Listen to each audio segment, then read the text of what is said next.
Hello, guys. Hello, come in. Welcome. I see many new faces. That's awesome.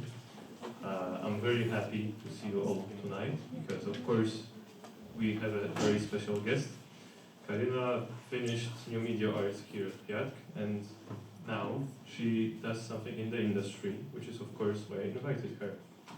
From my own experience, I know that a lot of you really tend to fit into the role of either an artist or a programmer. That's why I wanted to show you the perspective of the field of in-between. But of course, that's what Karyna is going to tell you about because she is the tech artist at Wargaming. So please, a round of applause for her. And So hello, everyone. It's kind of unusual to be here in this role. I usually was from another side of Game Lab, sitting here and listening. As it was already told, my name is Karyna. I'm tech artist in Wargaming, and also I was studying in Polish-Japanese, so I understand that you're all tired and you don't want to listen boring talks. I was thinking about topic of today's talk. Again, it's not a lecture, it's a talk. You can ask me questions, we can interact, it's no problem, just raise your hand and we'll talk about anything that's confusing for you. I was thinking about the topic. It's a lot of stuff that I can talk about tech art, different disciplines and everything. But at the same time, there is another problem. Not much people knows what is tech art, especially if they don't work in gaming industry. Just from curiosity, don't be shy. Who of you ever heard about tech art before? Who of you haven't heard about tech art but searched after they saw a topic of a talk? Okay, pretty good results. I expected like in another way. So my topic will be between creativity, code, and chaos, the art of tech art. And tech art is an artistic specialty. But we operate with code, we operate with everything, and actually working in tech art is just a chaos. So a little bit introduction about me and my background, what I'm doing and how I became tech artist. As I said, my name is Karyna. And I work in Wargaming already for 2 years as a technical artist. I started as junior technical artist, the role that people usually say that doesn't exist. It exists. I experienced it. And before I graduated in New Media Arts here in 𝗖𝗏𝗏 in English one, I graduated bachelor's, I graduated master's degree here. I was pretty long time in 𝗖𝗏𝗏. And all the time I was thinking what I'm supposed to do, because since my childhood I liked programming, and I was programming a lot. And then I decided to challenge myself with arts. I never drew in my life. I learned how to draw during 2 years. It was just basics of drawing. Even some professors here were saying that I will fail and I will never pass and I will never become a designer. It wasn't my goal to become a designer. So in the free time, I'm a solo game developer. I will never probably publish my games because usually I meet a problem and I try to solve this problem. And after this, I lose the interest in developing more and more. And solving problem is a part of my work right now. And this is how I partly became a tech artist. And as I said, I'm a programmer and artist at the same time. I love doing both. And it was a challenge for me because always I thought that I have to split myself and decide only one field.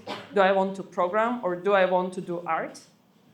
And it appeared there's this wonderful role of tech art that combines everything together and even more. But unfortunately, it's not really popular. And people think that it's super challenging to become a tech artist. And the way how I found out that I'm a tech artist, it was fun for me. It was here in Polish-Japanese Academy.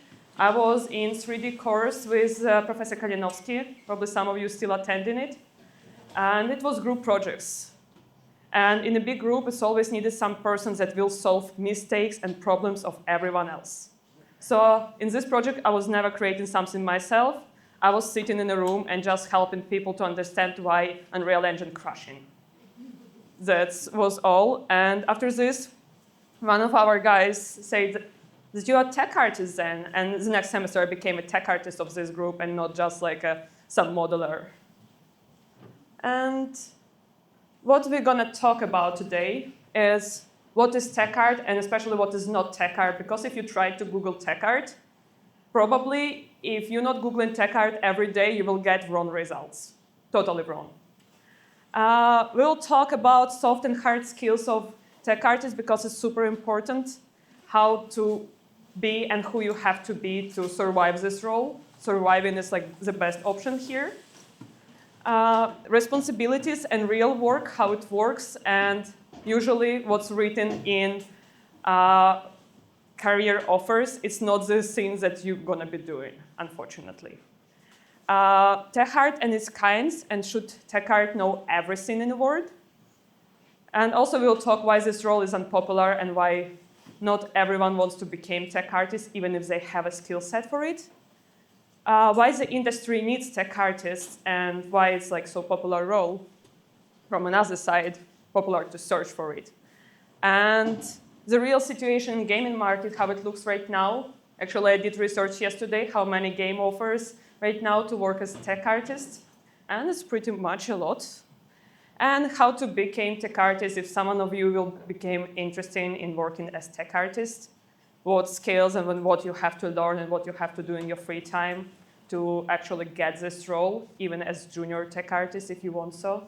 And then some final thoughts to share and to remember. First of all, what is not tech art? First, when you search for tech art, you will see something like this. It's a hard poly modeling. It's not, tech art is not people who making art of some robots or some machines, not. Tech art is not modeling at all. Probably sometimes if you need and if you want, you can model something, but on everyday routine, you will not model anything.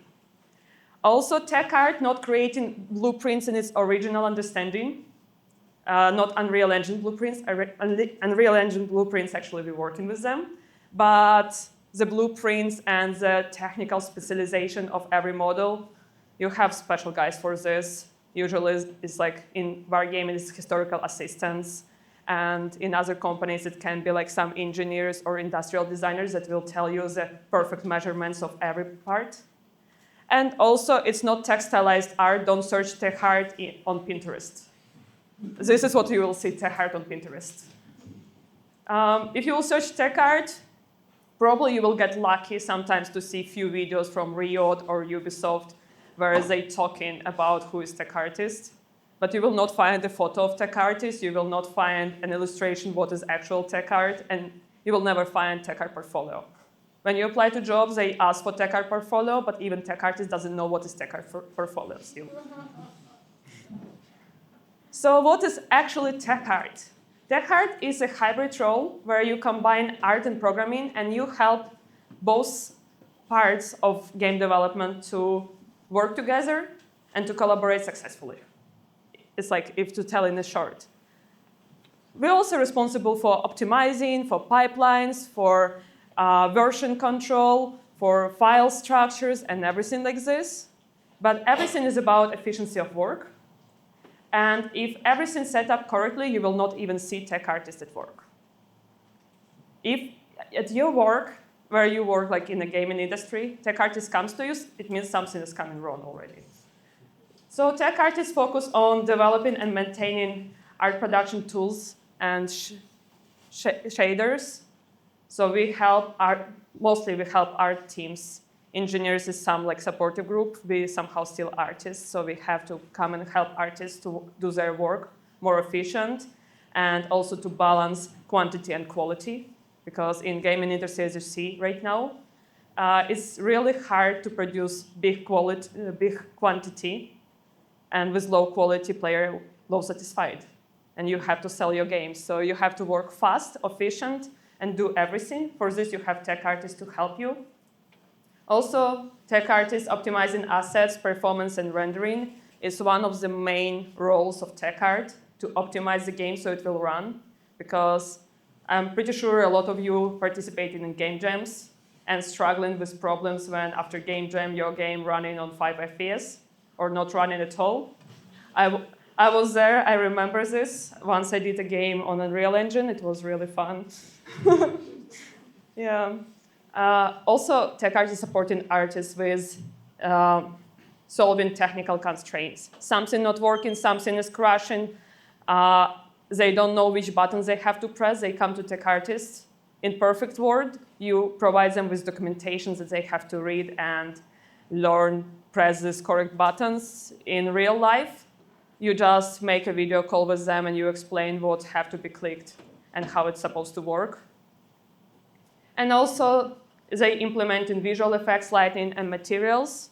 It also depends from a company, and it depends from a team. For example, in wargaming, some 3D teams can export assets themselves and set up materials themselves.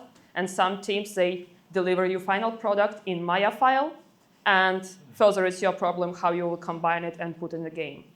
So it depends. But quite often, artists, they will not work with prefabs because it's already too hard structure. They work only with models. So tech art comes here and helps them too. Tech art is the place where creativity meets the tech and engineering thinking. Tech art is literally a bridge between art and technology. It exists somewhere in the middle.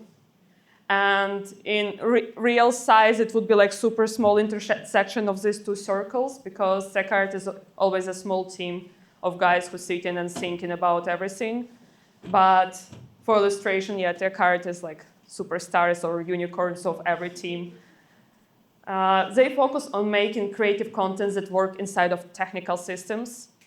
If you will ask artists to apply some code inside of a model, they will not do this. If you will ask a programmer to get the model and put it inside of a code, probably it will look awful, because programmer thinks more about how to work, not how it looks.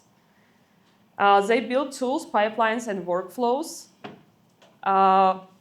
Tools is more to engineering team, but still you build a request for a tool that needed, and you also evaluate, do you really need this tool to be developed, and is it really needed? And also pipelines, really important here, because every process is a pipeline, and probably on game jams you already experienced the part where 3 people at the same time edit in the same file, and then you have to merge it together and it doesn't work. Here comes tech art and says who have to work separately in which file, or is it allowed to work in the same file? Will it be possible to merge it together later? And also optimization of performance and graphic quality, because if game runs in a low FPS and it's not online game, it's some normal game and no problems with the server ping, probably tech art did a bad work and haven't optimized this game perfectly. Yeah, it was a meme sent by my colleague in the chat when I said that I will do this talk today. And it's best description of tech art. Some creatures say that they can't fly, some can't walk, some can't swim, and tech artists can do everything. Not perfect, but can do. So basically, yeah, this is the best description of tech artists. If you need, like, I can model, I can animate, I can write a code. Will it be perfect and satisfied art direction? Probably not, but it will work. It will run. Let's talk about hard and soft skills that tech art need. First of all, hard skills, because they are more obvious. You need to know at least some game engines. And not just know how to work in them, but how actually they working. What's going on inside of this game engine? Why processes happening like they happening? What happening during the build? What is pre-cache? What exactly you have to pre-cache, or what you can render in real time, and everything like this. For this, better to choose one of the popular engines which exists right now on the market, where you have a lot of documentation and just read through it, learn yourself, click all the buttons, crush it 100 times. Only after this you will learn. Doing one game is not learning. Learning is like not succeeding in a game and knowing why it haven't succeeded. Also, in hard skills, quite often listed shader basics. If you're interested in making shaders, even like simple material shaders or animated lava shaders, you can start learning it. It's a lot of math and physics that you have to learn, and it's actually programming. I know that in Unreal Engine you can just make a blueprint and make a shader with blueprint, but real shaders is programming. In real work, it's sometimes tech artists who can create shaders, not all of them. For example, I really want to learn how to work with shaders, but I know the basics of them. I never created any of them because World of Tanks is a game on which I'm working, and it's not much shaders that you can apply there. It's real world. So water shader is already created. A new one will be needed, like, I don't know, in 5 years when we'll decide to update graphics or something like this. But everything else, like, it's basic. After this, really important for tech art is to know scripting. At least one programming language is already good enough, or basics of one programming language. But people who from programming most probably knows that if you know more than 2 programming languages, to learn the third one, it's not a problem for you anymore because you understand the basic build of it and you know how it works. Why you need scripting? Because sometimes you will create some easy scripts. Sometimes you will talk with programmers and request the script, so you need to speak the same language as they are and explain processes which you need. And also, when you tech art, you read a lot of logs of crashes of games or like some engines. And all logs written in Python plus minus. Sometimes it's some other languages, but if you know basics of programming, you will understand what's processing and what crashed your game. And also tech art should know basic of 3D. It's good to know, it's good to understand, good to see. Also like topologies, UVs, baking, because when you export model, you're the one who will see what is mistake and come back to 3D team and say, hey guys, this part is not working. Can you please fix, for example, UV because it's applying wrong? If you will come to them and say something is not working, they will not take it to work. They will not do anything with this. You have exactly say what is wrong. Also in wargaming, for example, tech art is responsible for poly counts of models. And we have strict division how many poly count is allowed for different kind of models. And if model is going upper than this poly count, they have to come to us and request, can they do this or not? And tech art is the one who opens this model and look from different sizes and perspectives and says, is this really important to have so many details on this model? Or can we just remove, for example, the bottom part because we'll never see the bottom part of this model? Or some details, can we bake them into the texture instead of having them sculpted? Because more polygons you have, more performance drop it will be happening and harder it will be to play for the player. And yeah, right to the topic, performance profiling and optimization. Later I will have a slide about this because most probably the word profiling no one knows. And profiling is the way how you can see what's happening exactly in the exact frame, what's rendering, in which order, which direction. And like this, you can easily find the problem in your performance of the game. And I will recommend you, everyone, to even with your games or the games that you like to play, to install some profilers and try to profile the games. You will understand way more gaming after this. And the soft skills that going on. First of all, and the most important, is a problem-solving mindset. When you're tech artist, you don't work with tasks. You work with problems. Even when you receive a task, it means that someone has a problem. And you have to think about this problem. You have to think about pros and cons of this problem. What can happen? What will happen in the future with this problem? And for example, if you order some tool, what if someone will double-click this button? Or what if you don't have a loading screen? Will people try to click and crash like this engine? And you have to think about all of this and list it down so none of the problems in the future will exist anymore. You have to write down solution for every of them. Also, soft skills that is important is communication between art and programming. You should know both languages of them. I mean, you can be native in the same language, three of you, like artist, tech art, and programmer. But most probably when you will start talking on professional topics, artists and programmer will not understand each other at all. There is a lot of specific terminology that exists in the world, plus artists, they always talk in the pictures, what I noticed. And when you talk to artists, it's easier to show your screen, draw something at the same time, send them screenshots with arrows what to do. While to programmer, sometimes it's better to send to them rough text with instructions in step 1, 2, 3, 4, 5. And you have to understand this, and also you have to understand how to work with different kinds of people, because as tech artists, you will be giving a lot of feedback to people that something is not working, or I'm sorry, but for performance optimization, we need to cut off this model. This model here is extra. And you never know if this person worked on this model 20 hours, probably they sitting at home and crying at the same time, but you have to say to them this in the correct words and give them the correct feedback on this. Also, tech art is a lot about documentation. In some companies exists such role as technical writer. It's a mythical person that writes documentations. Usually it's tech artists the one who write in documentations in a dry text, what's happening, what you have to do, and how it works.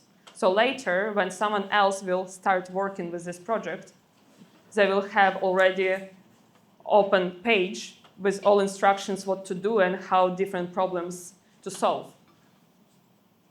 And also teaching here, because people will come to you with different questions. To some people, it's enough to send documentation, they will read it and understand. To some people, you need to call them and explain everything step by step. And here I would add also patience, because you don't know. Sometimes people come into you with really interesting questions that you will break your brain thinking about this. Like some of the questions that I was receiving 2 months ago, I'm still thinking about them. Like I'm walking on the street and thinking like what happened with the shader, or like why it works like this, not like this, and I still haven't found a solution of this. But sometimes people come into you with the question, I press the save button and it's not saving. To tech artists, it's not existing stupid questions. All questions are okay, you just have to understand that people are different and people have different perception of this world and how they understand everything. Some people see loading screens, they will not do anything. Some people see loading screen and they will try to click at the same time on other buttons. You never know. Stress resistance. Yeah, when you work with a lot of problems, you have to be stress resistant. Usually when work comes already to tech art, it means the deadline is ticking and probably tomorrow we have to upload this already to production. But nothing is working, so we need tech art to solve problem right now, right there. So you have to turn off all your emotions, all your stress, and just relax and try to understand the problem. Also, quite often artists arrive into you or programmers and they're panicking because nothing is working. You have to calm them down and explain that everything is fine and will be solved like in a few hours. Just relax and do whatever you want. And the last thing, which is important for every role, and especially in a big game development, is the time management. You always will have your project manager sitting next to you and asking when it will be ready. And as tech artist, quite often you don't know when it will be ready because you don't know what's the problem and how to solve it yet. But you have to be stress resistant and time management, somehow manage it till tomorrow. Yes? Okay, I have a question because when I was thinking about tech art, I also think about like things like rigging model and state waypainting and stuff. Is it also about tech art? Yeah, rigging and white painting is also part of tech art. It's not always part of tech art. It also exists a role of technical animator, if you've heard. Oh, yeah. Okay. Yeah, but I will talk about this later, about different kinds. But yes, literally, like sometimes at work, I need to animate, I need to rig stuff. And in big companies, you usually have a team of animators doing rigs too. But usually this team doesn't have time to work on something small, so tech art have to rig stuff. Okay, thank you. Yeah, responsibilities and real work, how it works. So first of all, you have to create internal tools for artists. Artists come to you and say that they're doing the same work over and over again and they're tired for this, or they have to click 100 buttons to achieve the result. First of all, you have to evaluate, does it really make sense? Is it like one-time job, or it will be done 100 times more, and your artist will spend 80 hours of his work shift to create one thing? And also, after this, you have to evaluate how long time programmers need to create some tool that will help artists to do this work. Example from my work was bounding boxes for animation. By accident, I got know that people making them manually putting data in text files and then checking in engine is it perfect or not. And it taken them around 3-5 hours per one model. We have a lot of animated models. So, oh, yeah, we're in trouble like this. So I went to programmers and asked, is it possible to create a special tool? And not just for one animation, but for example, we'll put there 20 animations or 40 animations, and it will calculate the bounding box sizes. They said yes. So now we have the tool that makes this work during a few seconds, instead of 5-6 hours per one model. So it's saving a lot of time, and it's saving a lot of nerves for animator who will not try to guess numbers anymore. Next thing is fixing pipeline bottlenecks. If you see that some team is locked because 3D artist doing his models and texturing, I guess on game jams you had such issues that you can't plan the level while 3D artist is still working. Why not to ask 3D artists to provide the draft model, place it on a level, so everyone else will become unlocked and do whatever they want, while 3D artists finishing their models. So this is how usually in big companies works, but when you're indie or small company, you probably sometimes will just wait for the finished work of one artist to give it to another and then another. And one process like this can take months or years. But you have to be fast and you have to deliver quality. So you have to build good pipeline and find all bottlenecks and find the way how to avoid them. Then after this come in optimizing shaders and materials. One thing is to create shader, another thing is to create shaders that is optimized, working fine, and doesn't have anything extra. You have to think what you really need and what is just like a wish of art director and he just saw that we need this fire to glow and be visible from like 100 meters. Do we really need it to glow like this? After this is debugging engine-related visual problems, and for this you will need scripting because engine crashing a lot. And I'm even curious how many of you, after crash of Unreal Engine or Unity, tried to open a log of error. Have you found anything interesting there and anything useful? Yes. You had to search deeper then. Because there it's actually written in a clear text in English, probably with a bit of programming combined and processes, what provided the crash. Probably it was something loading, or probably some material or some model wasn't found, so it crashed. Or probably it haven't finished one process and already started another. So debugging this and creating bugs for tool team or engine team to solve this issue, it's tech art responsible for this. Automating repetitive tasks is also an interesting part because I think everyone hates doing monkey job, but it's a lot of monkey job in game development. Like renaming files, moving them from one folder to another folder, or exporting textures in a different sizes because you need so. When tech artists see any one of artists doing a repetitive job over and over again, and it's still in its artistic time, Usually TechArt will propose some tools that will do it instead or some small code. For example, recent case that I had, I need to put a tag in the text files in 80 files in different folders. So it's not just to open and put. And the thing is that when people doing repetitive tasks over and over again, you can even try it yourself, try to save the same picture over and over again for like 8 hours straight, because 8 hours is your working day. Probably after a few hours, you already will start doing mistakes or saving it in the wrong folder with the wrong name.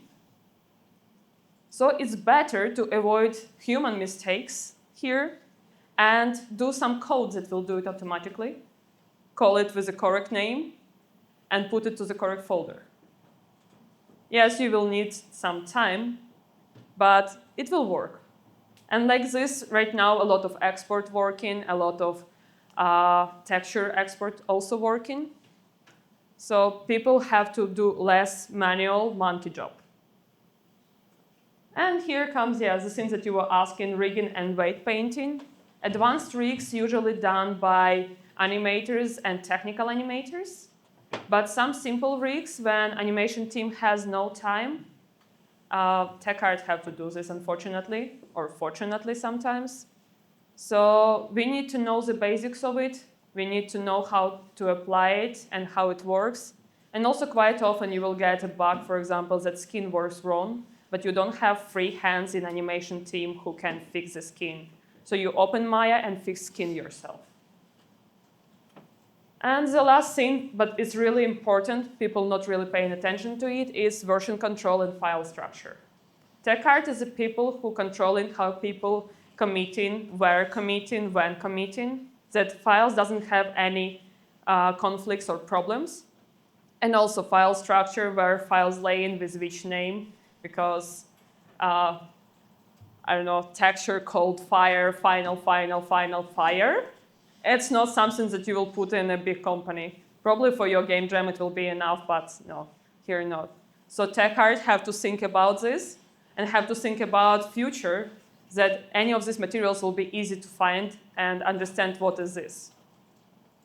So yeah, sometimes you just sit a few hours and think how to put folders into folders. And yeah, TechArt is a problem-solving work. It's not creative, unfortunately. And this is my real work. My work is a chaos. My lead would say it's a problem with my organizational, but I love it. I never know what I will be doing next day. Some days I'm doing animation, some days I'm fixing models, some days I'm fixing bugs. My Jira board usually looks like this, especially in the hot season. Like if anyone of you played World of Tanks, they knew that in September we released big update. And to prepare this update, it was really a lot of bugs.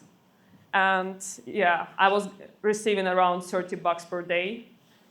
And I needed to sort which of them are important, which of them are actually mine, or some of them related to 3D art. So I needed to send to them these bugs. And some of these bugs were really stupid or even duplicates of each other. But if you will start doing like one by one, you will just burn out on the work. You have to sort and prioritize each of them. And yeah, usually you sit and you count days till the next release or the end of a feature, because after this you will finally have like 1 or 2 days when you relax and write documentations. All the other time you just sit, you draw, you program, you drink your coffee and answer a lot of questions in a lot of chats. And usually it's not like this that you're just chatting. It's you have artists coming to you with some modeling question, animator coming to you with question about rig, and at the same time you have programmer who asks you about algorithms that will, I don't know, generate a new material. So your brain sometimes just exploding in these moments. Also, Wargaming is like multi-language company, so sometimes all these 3 chats in 3 different languages. Yeah, should technical artists know everything? Sometimes from a side looks like technical artist is some magician that knows everything literally. and can do anything, and you even ask how the superhuman exists. That's why it's always like coming junior, mid, senior, and then tech artist who knows everything. And sometimes it's a question, is tech artist generalist in everything? Because you know that people don't like generalists. Usually if you're generalist and you can do everything, you will never find a job because people will think if you can do everything, you can do nothing. Or it's just imposters that pretend that can do everything. The answer is no. It exists different kinds of tech artists. And even in wargaming, we have few teams, and inside of a teams, different people. And each person is unique specialist in something. We try to share our specialities with each other, but it's really hard. And usually, if you started doing some project, then you finish in it, and you will be always getting questions about this project. You can become rigging or animation tech artist, or technical animator also called, and create advanced rigs, create scripts that will create rigs, create scripts that will create rig dependencies. And it's really fun job to do, but probably you have to search for some companies that develop RPG games with a lot of characters where it's really needed. And also it's like really fun thing, but it's really stressful because sometimes you'll have too many characters to rig at the same time and you will have to understand how to do it correctly. You can become shader or rendering tech artist and work only with shaders if you want so, and if you're interested in it. But shaders requires a lot of math and a lot of artistic vision and programming at the same time. So if you start doing shaders, usually you do only shaders after this. Everything else you will have no time to learn. Or, for example, some people are interested in VFX, but they're interested again in the math part of VFX and calculation of everything, but they can't achieve this beautiful results that usually people do. You can become a VFX technical artist and explain people how many particles you have to generate to work correctly, or because artists usually will put like maximum of it. Like if you do a fog, put maximum of fog. If you do God rays, put maximum of God rays as possible. So you can become technical VFX artist. And for me, right now, I'm just tech artist and I'm still searching myself. But it appeared in the company that I'm collaborating a lot with animation team. And slowly, somehow, I became an animation technical artist. Because sometimes I help them with export, with rigs, or with skinning. And it's like pretty fun, but I'm trying to develop myself equally in everything and become the superhuman. Probably I will not. So just master what you like, what you find attractive. And after this, only you will understand is it your thing or not. Don't try to focus on everything at the same time. You will not do this. And why tech art looking so unpopular role? Thing is, if everything works fine, nobody sees tech art. Tech art will exist somewhere on pre-production phase and think about processes and how file structure should work. But after this, if everything was planned perfect, it will be 0 bugs. It will be 0 performance issues. It will be nothing to do later for tech art. Situations like this do not exist. Yeah. The thing is that people who develop games, they want to show what exactly they develop. When you're a tech artist, sometimes my granny asks me what I'm doing. I can't explain to her.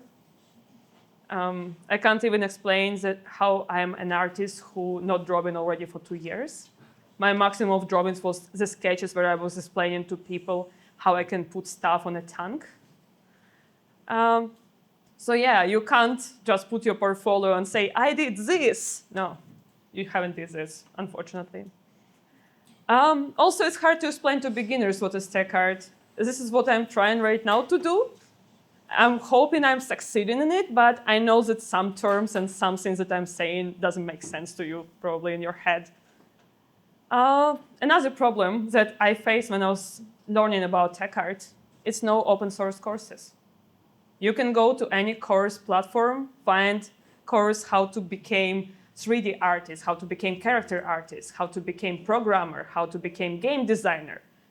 You will not find anything about tech art. Or if you will find it, will be something like 10 years old.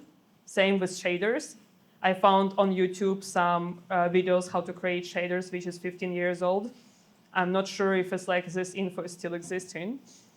So if you want to become tech artist, you have to learn yourself on your own mistakes or find a company who will adopt you and teach you. What happened to me, yeah. And tech art is often unnoticed until something breaks. When something breaks, all guilt on tech art. Well, tech art haven't done anything bad there, yeah. So this is why people don't want to become tech artists. It's really hard. And this is a rare thing where I can say I did it. Yeah, the thing, it was for 2.0 release of World of Tanks. It was a start tracker that right now people can get if they play really good on tier 11 and achieve a lot of mastery points. The thing is, I haven't did model. I haven't did animation here. I helped to export animation. I play these numbers.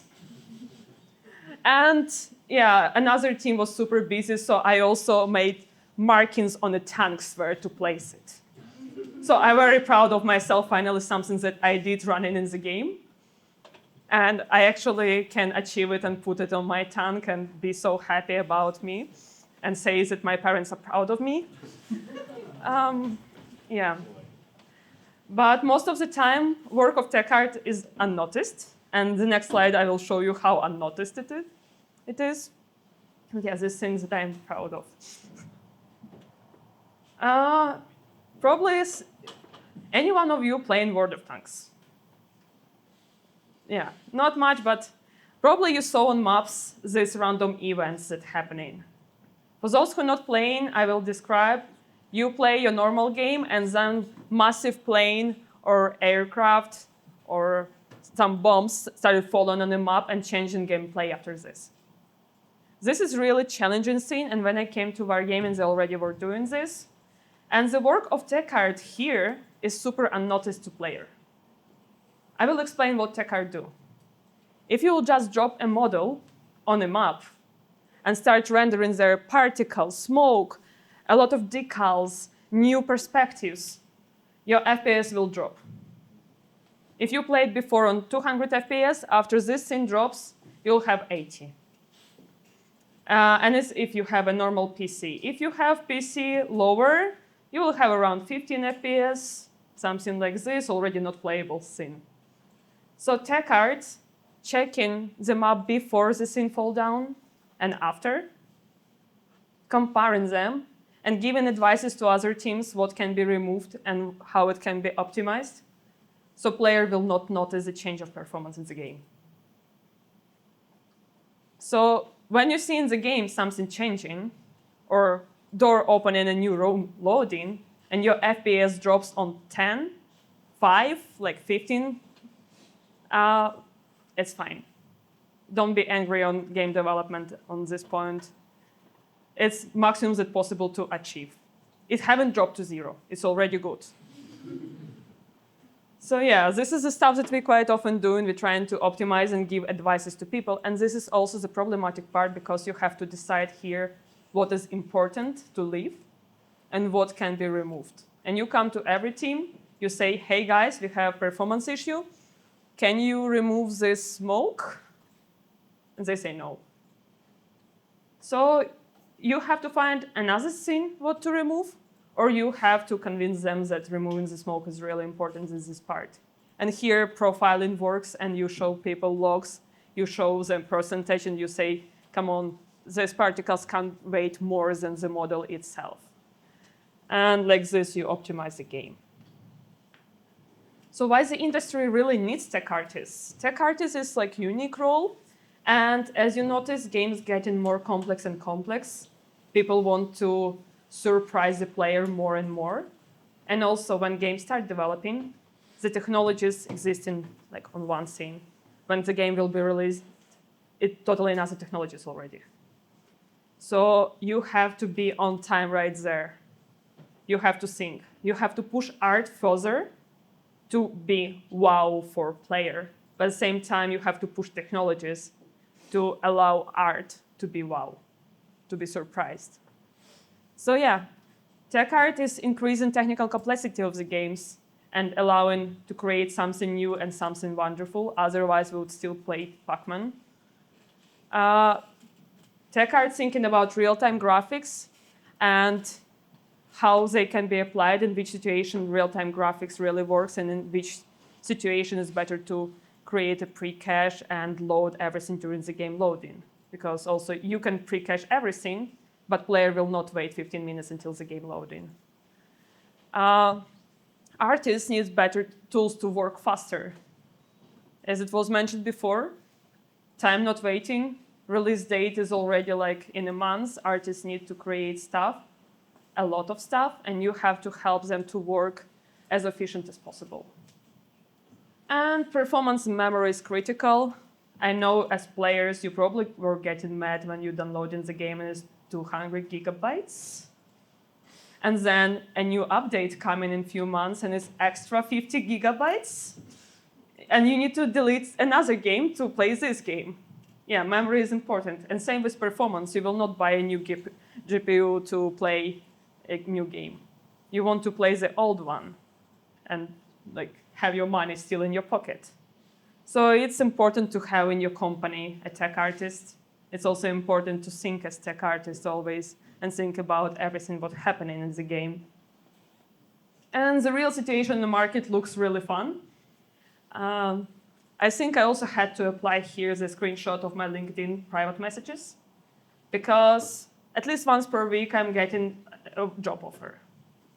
This is how rare tech artists are, and one of my friends says that tech art in game industry is a unicorn. It's hard to find, it's hard to achieve, and usually company holds their tech artists as much as possible. So there is a high demand on hybrid specialists. Why you need to find two people if you can find one who can program and create art and optimize everything? So that's why companies want a tech art. When you're tech artist, it's a fewer qualified candidates than for classic roles. If you apply for 3D, you don't know how many people are competing with you. And with you competing people who worked on Witcher 1, Witcher 2, Witcher 3, and at the same time competing people who finished the course on YouTube or bought course for $10. So you never know what's going on here. In tech art, plus minus, you know that a lot of people are experienced. But sometimes when companies searching for tech artists, they're searching for people who are ready to become tech artists. And it's not always you have to be already tech artist. But sometimes there is a situation when you're on a market together with people who 15 years working in tech art. So you automatically lose in. There is growing number of tech artist job in AAA in India. Before, tech art was a role only for AAA, because indie, it's a small company that doesn't have money, and also tech art is a role that not always needed in the moment. It's needed by the end and by the beginning of production. In the middle of production, tech art has nothing to do most of the time. And studios actively investing in new tools and pipelines to speed up the work and speed up the quality and quantity of products that they can deliver. So tech art can help with everything of this. And this is actually how right now look in the market.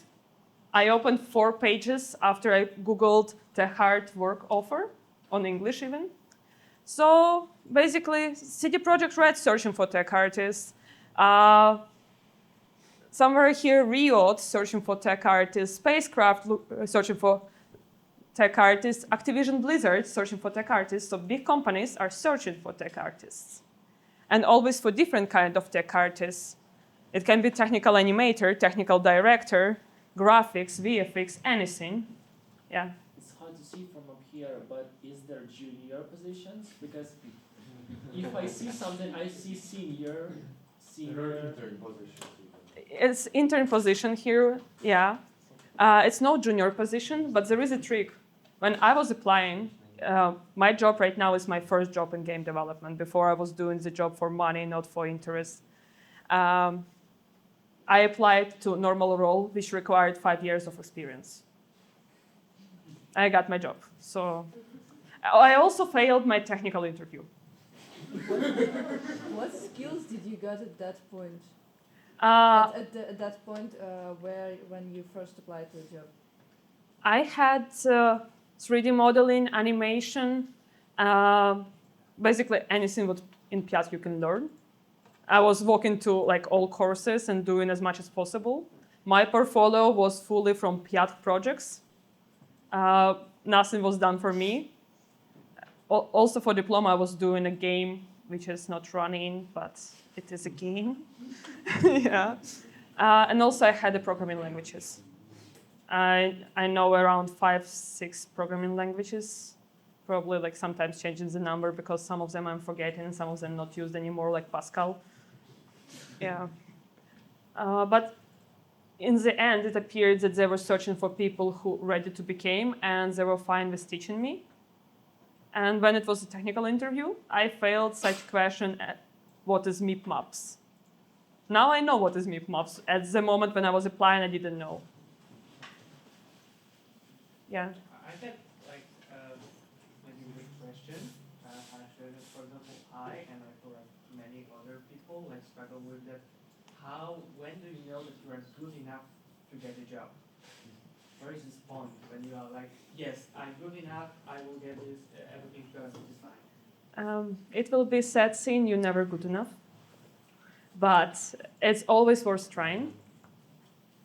When I was applying to any job, I was searching any position in game development and then thinking about that I can switch from one team to another. This is sometimes you can do, but it will take 4 or 5 years of you working on the work that you don't really enjoy. Like I don't enjoy 3D modeling. It's too boring for me. But the thing is, just keep trying, keep applying. Someone will believe in you, someone will invite you to an interview. And anyway, the thing with 𝗧𝗪, in every company, 𝗧𝗪 is different. And doesn't matter what your skill set, you will come to new work and you will learn everything from zero. You'll have to read all documentations, you will have to do the basic stuff over and over again. So it's worth trying. Better to send your CV every time when you see. I was applying even to historical specialists. I just wanted a job. Yeah, it took me half of the year to find a job after master's degree. Before master's degree, I don't calculate how much I was applying. But after master's degree, it was like this, that I was opening web pages, and every time I saw a new position that I somehow can match, I was applying. Yeah. Is it time for general questions already? Or? A bit later will be general questions. Okay. Yeah. So how to become tech artist if you're from zero and you want, like you're junior and you don't want to get any other position except tech artist? This is what I had. You have to start either from art or programming background. If you have both, it's perfect. You are the perfect creature for becoming tech artist. But art and or programming is already good enough. From experience of my colleagues, usually you become like 3D artist or QA or engineer, and you start becoming interested in processes of tech art, and in one moment they just propose you a switch to become a tech artist. But if you want to become, just get at least one background so you will understand what's going on. You have to learn one game engine deeply.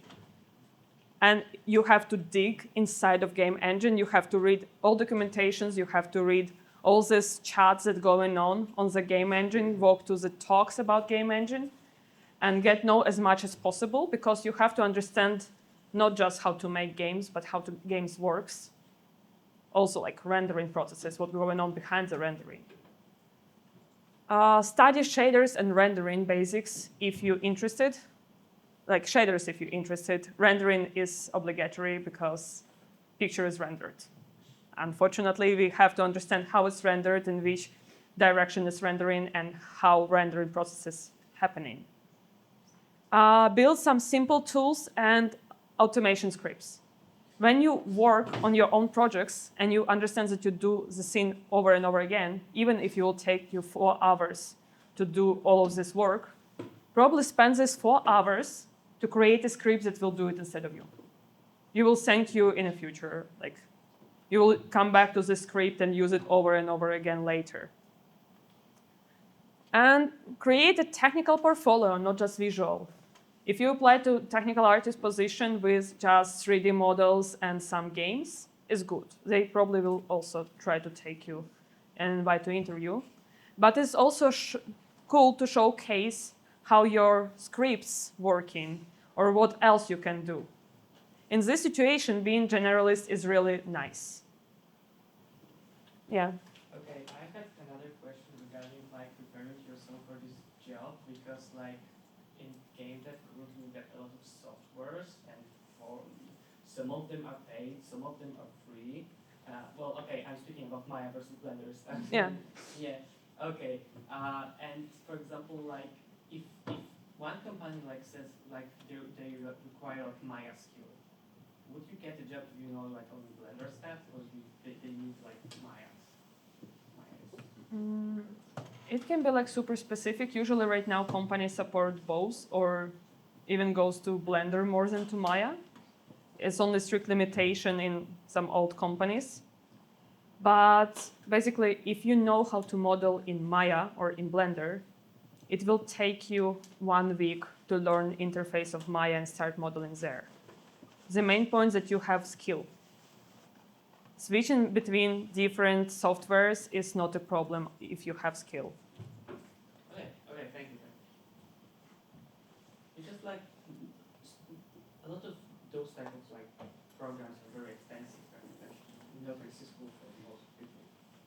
Yeah. Maya is like what, 300 per month or something like that. Yeah, unfortunately, it's like this. Bad part about being tech artist.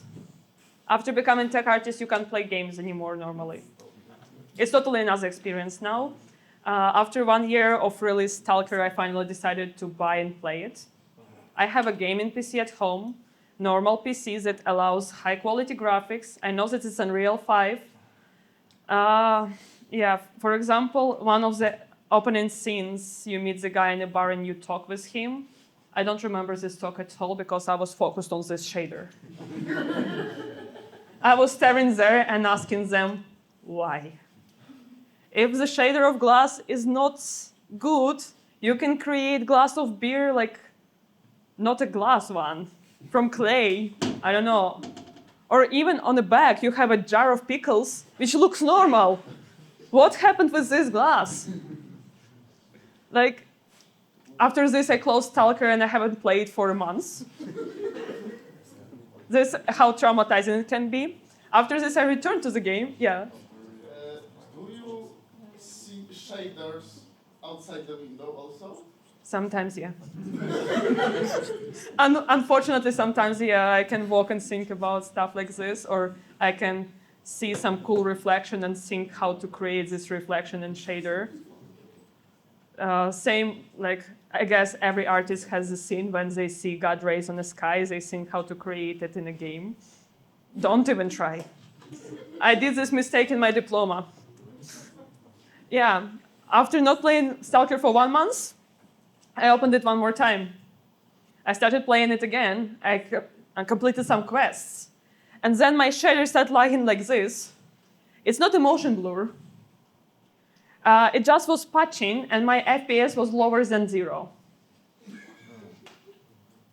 So yeah, after this, I opened the profiling tool and was trying to understand what's going on. Appears that when they have process of shaders compiling on beginning, it haven't compiled all shaders for me.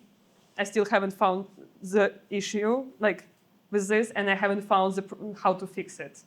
So when I play Stalker right now, I don't enter insights. Yeah.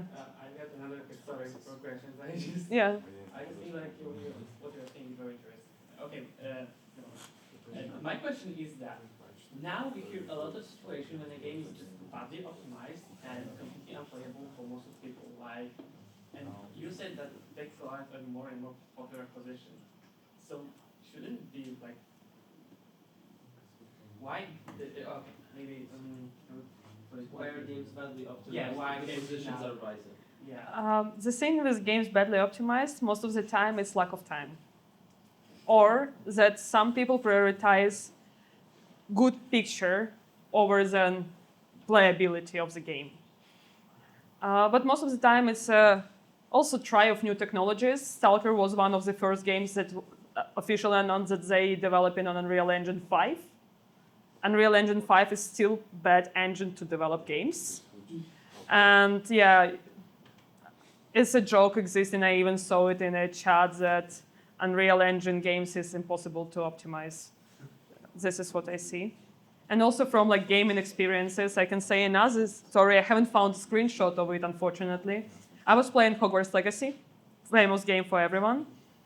And I found a hole in terrain on the territory of Hogwarts. And when you fall down through this hole, you fall down under the map and you just continue flying. And the problem is that you can't even press escape to open menu and open the last save. I found the way how to fix it. You can call a broom, fly around 5 minutes under the map, and after this, escape menu will start working. I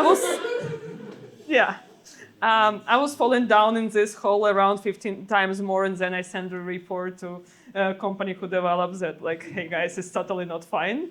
And I'm more curious how you skipped this hole in terrain on the main location, not somewhere like behind the map. So yeah, it was fun. But you can't play games anymore normally. Every game you will see bugs like this, and you will start thinking how is possible to fix. Yeah. So my question, what's wrong with the glass of beer except the top being round? It looks like textures are inversed. Usually the glass are glossy. Here it's looking more like a jellyfish. It looks like normals were inverted, and Maybe. someone did Yeah. it, Maybe. like on the model stage. But it definitely doesn't look like a glass. Yeah. Like material is not glossy, but I know that in Unreal Engine 5 especially, to create a glass material that also will make a distortion of the water and everything so realistic is impossible. But there is ways to do this.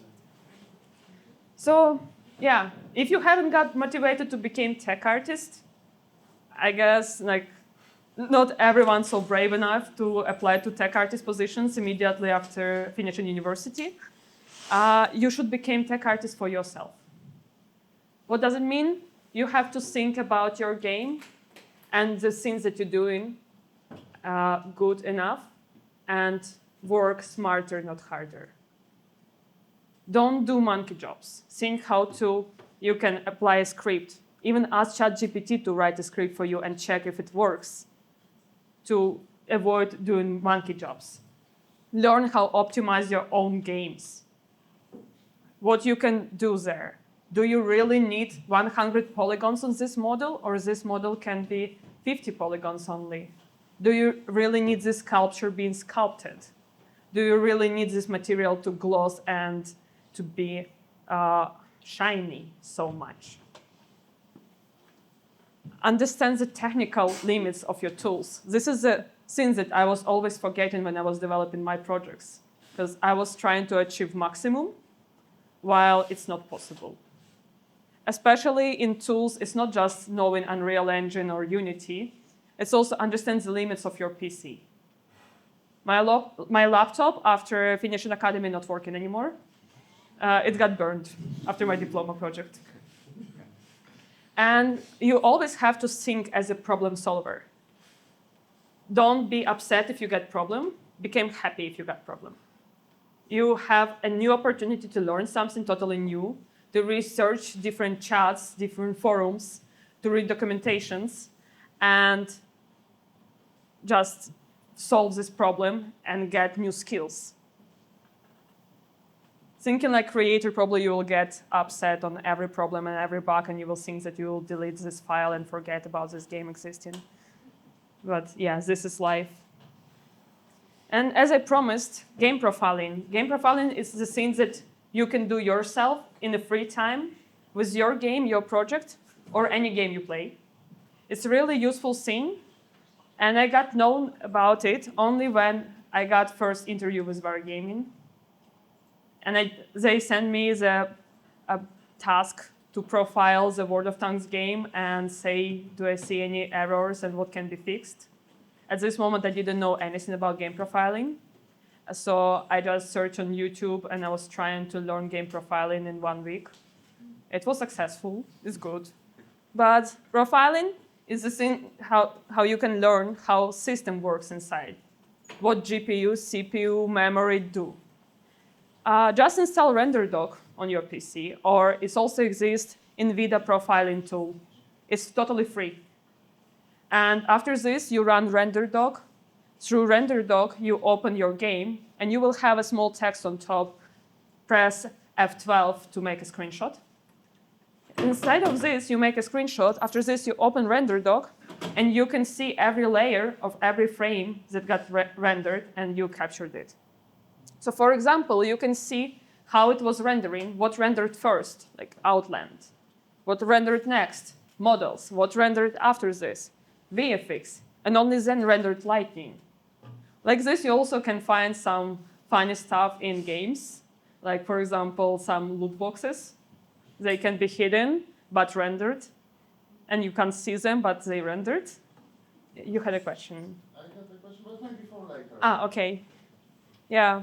And also you can see the problems, like for example, if LODs in your model work in ROM, you can see the model which rendering, and on the bottom you can open a special screen that will show you how this model looks, how many polygons it has, and how vertex is drawing. Probably this part of information you will not need. But you can see that, for example, model is staying 500 meters away, and you can see only the top 2 pixels of it on the picture, but it's rendering fully. And it's rendering fully not in a third LOD where it has 100 polygons, but it's rendering in LOD 0 where it has 1,500 polygons. And probably because of this, your performance falling down. Or it also can be visible the issue that some models are not batching together. Batching is when all models that are the same but placed in different positions are drawn with one draw call. Probably you have 500 the same trees that drawn 500 times separately. They can be drawn together and it will perform better then. So you have to read, learn, and check how it works. So the best option is just to install RenderDoc and start clicking it. It looks scary. It looks unoptimized at all. It's hard to find what is where, but after you start clicking, you will see the models. You can rotate models, you can see textures, you can see pipelines, how everything doing, and the final frame and how it's different from like the mid of rendering process.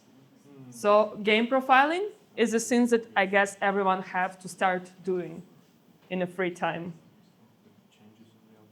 And some literature to read. I love to learn. I learn every day. I watch a lot of videos. I read a lot of books all the time. And this is the basic set of books that like first came to my mind while I was thinking about this talk. So first of all, basics of programming. I guess C++ programming is like the most basic. Sometimes Python is also works good, but you have to understand the logic of programming word. The most important thing for being tech artist, mathematics. Everyone hates it. Everyone was escaping to this academy to not to learn mathematics. You have it there. Because I was thinking I will not need mathematics in my life. I loved mathematics before, but sometimes you need to create some shader vector-based, and you have to calculate the vectors, camera points, and everything. Yeah, you will need a lot of mathematics. Yes? You are wrong. I am one of the people who came here to learn math.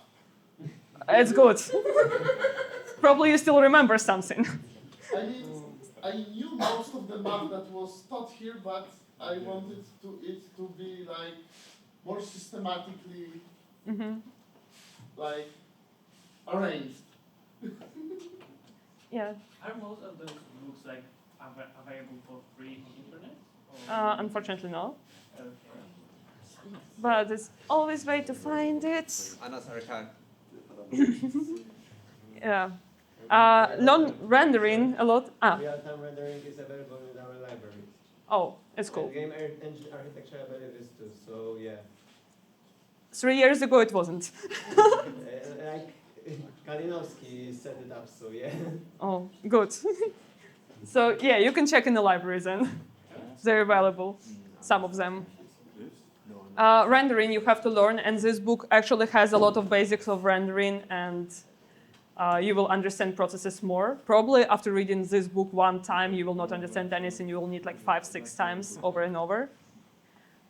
Designing games, just to understand general understanding of a game, how it works, which processes exist, and some more. Game engine architecture. Without engine, you will not go anywhere. Without engine, just models and code separately.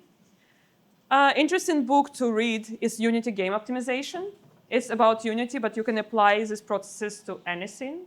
It also exists a similar book about Unreal Engine game optimization, but I don't believe it, and I haven't even opened it yet, because I don't believe that it's possible to optimize Unreal Engine. I'm not hating Unreal Engine. I just have like personal issues with it. And real-time rendering. Real-time rendering is right now taking the word. This book pretty old, but it's still actual, and it's good to read it. Also, like any articles you see in the Word. And if you're interested in tech art, follow tech artists on LinkedIn. Quite often they share really good articles, or quite often they also sharing their own tips, how they developed some shaders, or how they solved some problems. So this helping a lot. Right now, actually, I use LinkedIn more than TikTok. This is how you became adult. Yeah. So final thoughts on my talk. I hope it wasn't boring at all. But tech art is invisible power behind the games and beautiful results. The result is not visible, but the fact that game work, it's already a result of tech art. Tech art is a role for people who enjoy both logic and creativity. If you're just a creative person, you can still be partly tech artist. For example, we have a lot of artists who can code and create script for themselves, but they enjoy creative process so much that they better will stay VFX artist or animator than become tech artists. Tech art is not about perfections, it's about solutions, because you will never find the perfect solution. Perfect solution doesn't exist. You have to find the most optimal solution that works. And yeah, everyone's scared about AI stealing their job. AI will not steal the job of tech art. Never. Yeah, it's too boring. It's not creative enough. Yeah. Sometimes I just drop to ChatGPT some issues, and I'm trying to ask what it thinks about it, and it just drops the general info that doesn't work for optimization of the games. So game optimization is processes in your brain, not in ChatGPT. And the most important part, even if you don't want to become tech artist, you have to be tech artist for yourself and for your own projects. And that's all from my part. Thank you for your attention.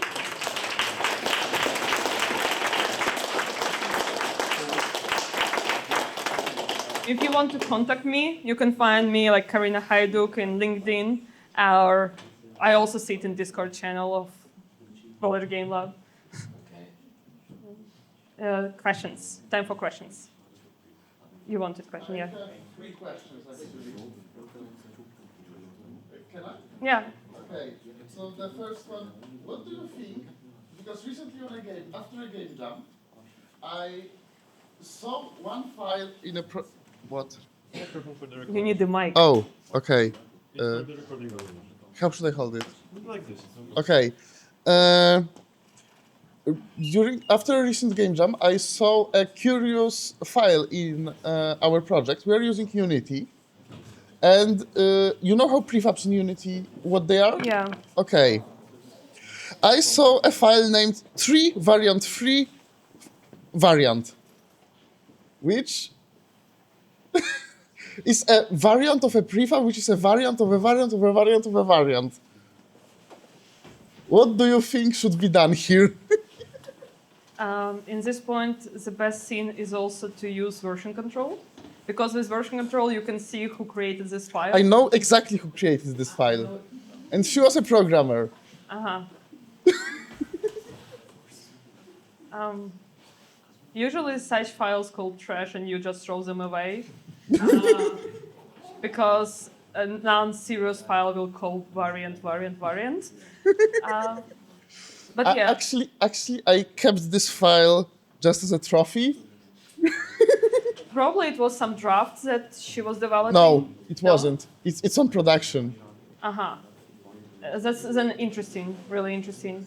Like usually when I see the files that I don't understand what is this, I do a search by text on all file system of the branch and I see dependencies because before deleting anything, make sure that you're not breaking anything. But I know this file is used. it's Was used. I changed it, but it was used. Uh-huh. Then you need someone to learn how to name files. I know. It's not just the name. It's the hierarchy of files. Ah. Because it's a prefab, which is a variant of another prefab, which is a variant of another prefab. Basically, all these prefabs are the same. Why? I don't know. Okay, that's interesting. But you really need to ask person about logic, how it was working and why it was done like this. This is I the only will. way how you can understand. Okay. Yeah. Oh, but I have another two. The two other ones are quick ones. Yeah. One, you probably don't know much about it. How much do you know about Godot? I just And know about rendering this there. engine, but I never tried it. Because I recently tried making something with customizing the render pipeline there, and it broke in a very weird way, and I couldn't get it to work and couldn't even understand why was it breaking. Were you getting any logs of break? I don't think so. It was just blinking very fast sometimes.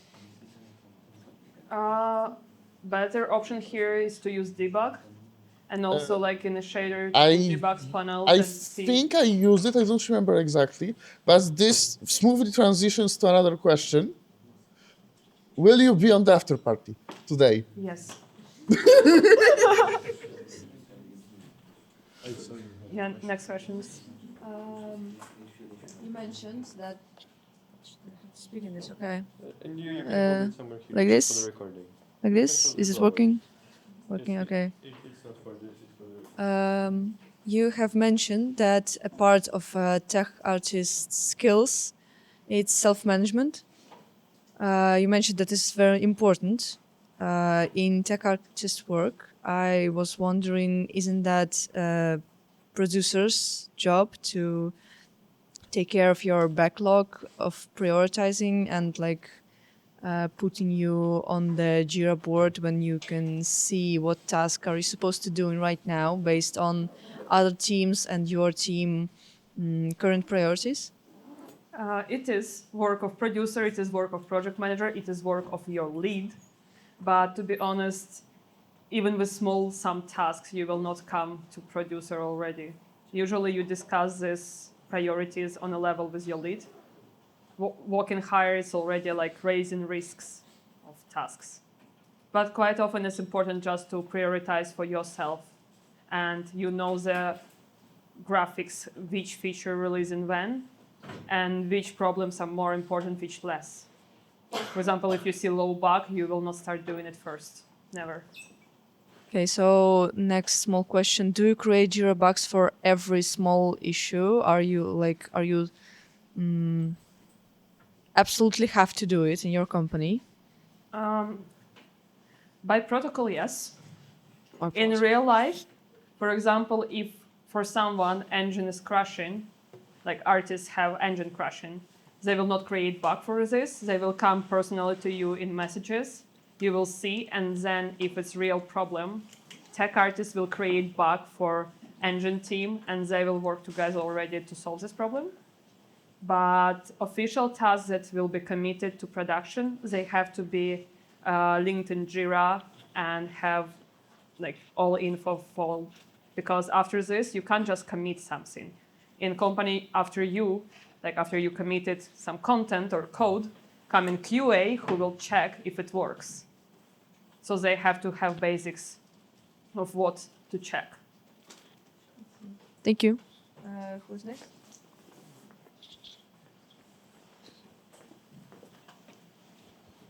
Hi, thank you for your talk. I have two questions, if I can. First, isn't the tech artist also responsible for like procedural assets and procedural generated content in Unreal, or it's just another role? Like in wargaming, we don't work with Unreal Engine, especially like on World of Tanks. Other projects probably they work on Unreal Engine right now, but I'm not sure. I'm just World of Tanks team. But yes, it can be like done by tech art. Sometimes it can be done also by engineers. Depends what exactly the result have to be achieved. Usually engineer doing the technical part of procedural, and then tech art come in and check in on assets, and after this level design come in with correct models and applying everything. So it's more complex work. Okay, thank you. And my second question, will tech artists would be useful for like smaller team, or it's like only for AAA studios? Tech artist is useful for any studios, even small game jam projects. Tech artist is needed, but usually in smaller studios, tech artists combining work of 3D modeler and tech artist, or like character artist, tech artists together, because small studios doesn't have budget to hire tech artists solo for development. Okay, thank you.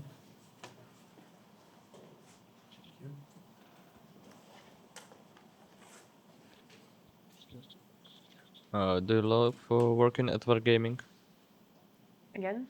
Do you love working at Wargaming? Do you like it? Yeah, like currently I am fully satisfied with my work and I love this company. I started as a player, 13 years ago. I started playing World of Tanks and I never dreamed that I will be working in wargaming.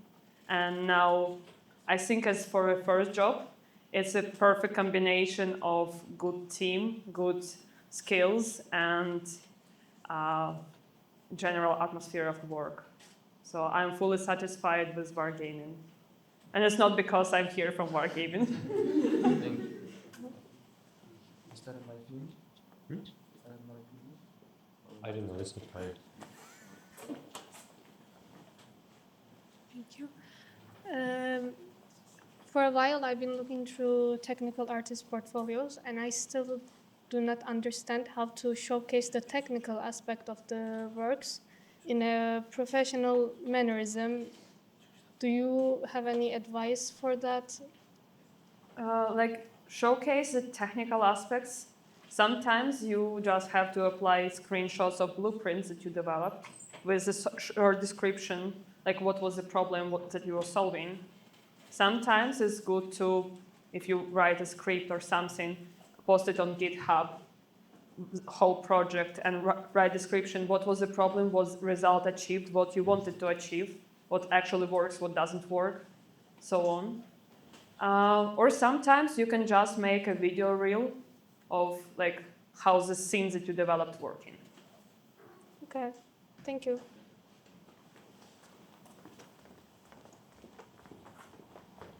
Any more questions? Is there a question here? Okay. I've got a question. How important is it to build your own platform on social media as a technical artist? Is it important? Is not? Or like you can't really, as a technical artist, build like social profile. yeah, but okay. But for example, on Twitter you can see a lot of like people doing like cool stuff in Unreal Engine with shaders, with rigs in Blender, in Maya, and stuff. So if you're doing something and you think it's cool to share it everywhere. You will find your audience. For now, I see that the most efficient way to share is LinkedIn. LinkedIn. Yes, yeah? LinkedIn. This is crazy. Okay. It's time to be boomer and like use LinkedIn, but actually after I started following really good and interesting people on LinkedIn, I found out a lot of new info that I didn't know before. Okay, okay, thank you.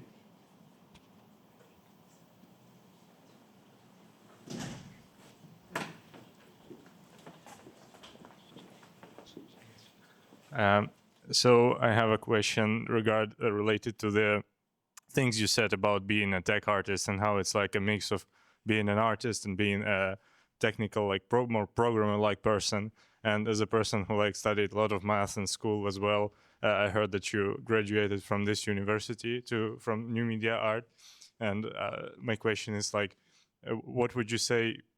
Can you be like more of an artist or more of a programmer at once? You know, like what side is more important? And if programming is like a major part of it, would you say that I don't know if it's worth like researching it by yourself and then implementing it into your kind of portfolio? Like, this is a really good question, because the thing is, it's combination of art and programming, but you easily can be tech artist without knowing programming. You easily can be tech artist without being good in arts. Main point is that you understand how it works and you're good in problem solving and you love solving problems a lot. Like, yes, you can develop yourself any of this. I think even not for tech artists, but like for programmers, it's important in a free time try to build their artistic vision. Same as for artists, it's really important to build logical thinking, critical thinking, and learn programming a bit. I know it's challenging, but mostly in my work, I would say that tech art is art position, because most of the time I'm collaborating with artists and helping artists.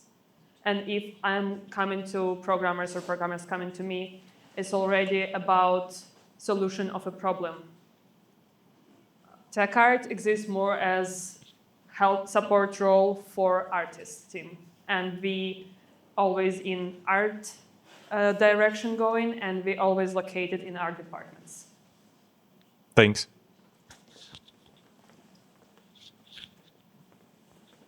Okay, that's gonna be the last question.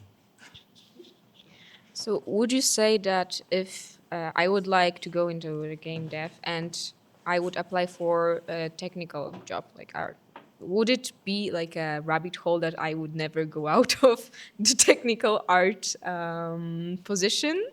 Or is it possible to kind of go to other paths starting with the technical art? This is a question that I started asking myself like half of the year ago, because it's my first job and do I want to be a technical artist all my life?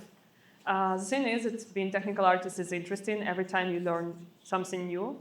But of course, if you got tired, you can try other positions. You have already basics of 3D. You can try yourself in 3D. You have basics in animation. You can try yourself in animations. And usually companies are super supportive for this. So you can switch roles. Also, the good thing that can help is switching projects. Because technical artists, like right now I'm World of Tanks. If I got tired, I can ask and switch to another game inside of the company or switch to another company, which already will change totally everything what's happening.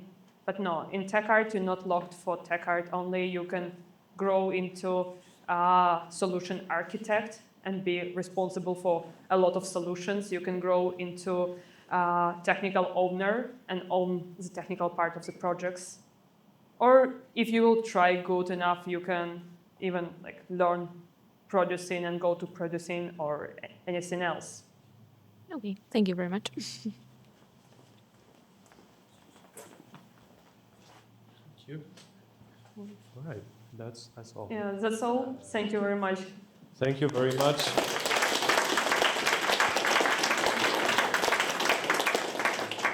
This is the end of the talk. Of course, you can still ask Karyna questions either through LinkedIn or now, or at the bar. I will send you a link where we are heading in like half an hour. We need to like take care of the stuff, and then we'll be heading there. So if you're still interested in more talking, then you all are welcome to join us. And that's all for today. Thank you very much. See you next time.